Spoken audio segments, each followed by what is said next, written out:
आइए प्रार्थना करें। हे प्रभु परमेश्वर, तुझे धन्यवाद देते हैं इस मौका के लिए कि अभी तेरे वचन को हम सीखने जा रहे हैं। तो ऊपर से हमें बुद्धि और ज्ञान दे। छोटी सी प्रार्थना प्रभु यीशु के नाम से मांग रहे हैं, सुनो ग्रहण कर, आमीन। हमें अपनी बाइबल कैसे मिली?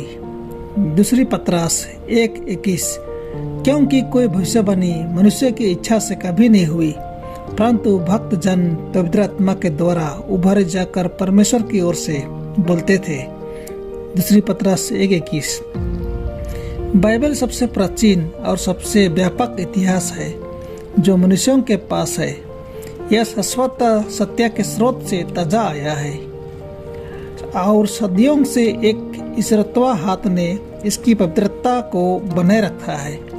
यह दूर दूर के अतीत को रोशन करता है, जहाँ व्यर्थ में मानव अनुसंधान घुसना चाहता है। परमेश्वर के वचनों में ही हम उस शक्ति को देखते हैं जिसने पृथ्वी की नींव रखी और जिसने आकाश को फैलाया।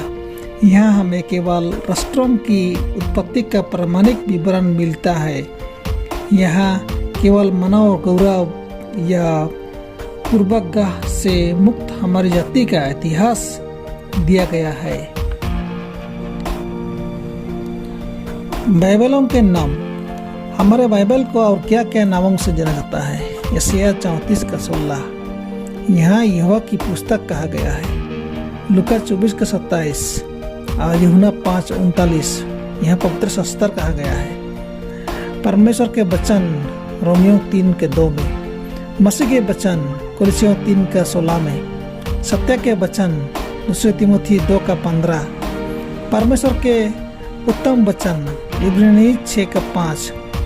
बाइबल नाम कहाँ से आया और यह क्या समझाता है? बाइबल शब्द का शक्ति से उपयोग यहूदी और ईसाई धर्म ग्रंथों का शीर्षक है। यह ग्रीक शब्द बिब्लिया से लिया गया है, जिसकी उत्पत्ति बिब्लोस में हुई है।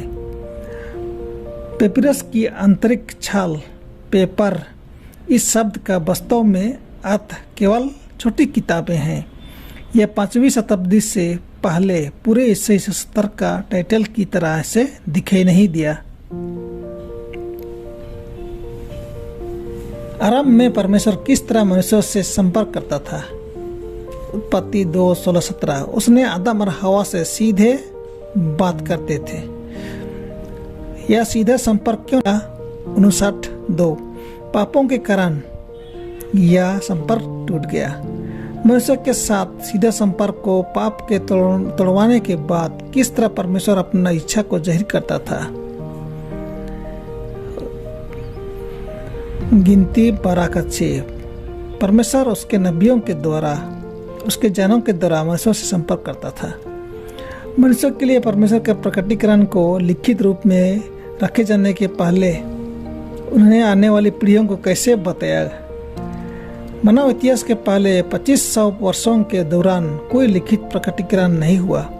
जिन लोगों को ईश्वर की शिक्षा दी गई थी, उन्होंने अपने ज्ञान को दूसरों तक पहुंचाया और यह उत्तरोत्तर पीढ़ियों के माध्यमों से पिता से पुत्र को सौंप दिया गया।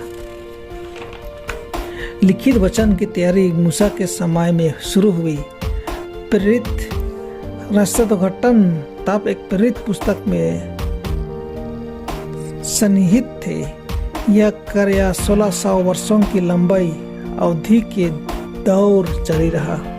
मूसा से जो सृष्टि के इतिहासकार और व्यवस्था का इतिहासकार था, उससे लेकर यूहन्ना तक जो सुसमाचार का प्रसिद्ध सत्यता का रिकॉर्डर था। पुराने समय के लोग बिन किताब के थे। उनका कोई लिखा स्मारक नहीं था, पर उनका शारीरिक और मानसिक शक्ति के द्वारा उनका शक्तिशाली यादगार थी, और जो उनसे संपर्क होती थी उसे पीढ़ी पीढ़ी प्रसार करने के लिए रखना पड़ती थी। परमेश्वर अपने वचन को भविष्य में बनाए रखने के लिए क्या क्या उपाय बनाया? 33:2, यशायाह 30:8, यिर्मयाह 30:2, प्रकाशित वाक्य 1:19।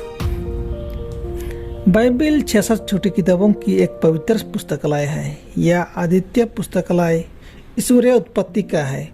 सारे विश्व का निर्माता इसका लेखक है। कुछ 40 व्यक्ति अलग अलग इलाकों में रहने वाले, जीवन के विभिन्न पदों पर रहने वाले मूल पांडुलिपि तैयार करने के लिए परमेश्वर द्वारा चुने गए थे।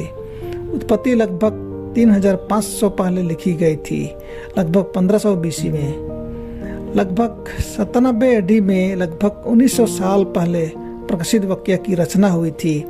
इस महान काम को करने के लिए लगभग 1600 साल का समय लगा। धार्मिक लेखकगण कॉपी करने के लिए पुराने लेखकगण कितने यत्न करते थे। आगे की गड़बड़ियों को रोकथाम करने के लिए लेखकगण पदों की संख्याओं को गिनती की और विभिन्न किताबों में अक्षरों की भी गणना किए और तभी बिचवाई पदों का नोट बनाए, बिचवाई शब्दों की और प्रत्येक किताबों की बिचवाई अक्षरों की भी नोट तैयार किए। यदि एक लेखक अपने काम को खत्म करने के बाद इस अंकन में अपने गणना को नहीं कर सका तो वह उसका पांडुलिपि का कॉपी में गलती थी, जिससे उसको कॉपी को एक तो सही किया जाना था, एक तो छोड़ दिया जाना चाहिए था। इस तरह से वे परमेश्वर अपना लेखक को आधुनिक युग तक रखने के लिए उपाय रखा। परमेश्वर आप सबको कोशिश करें।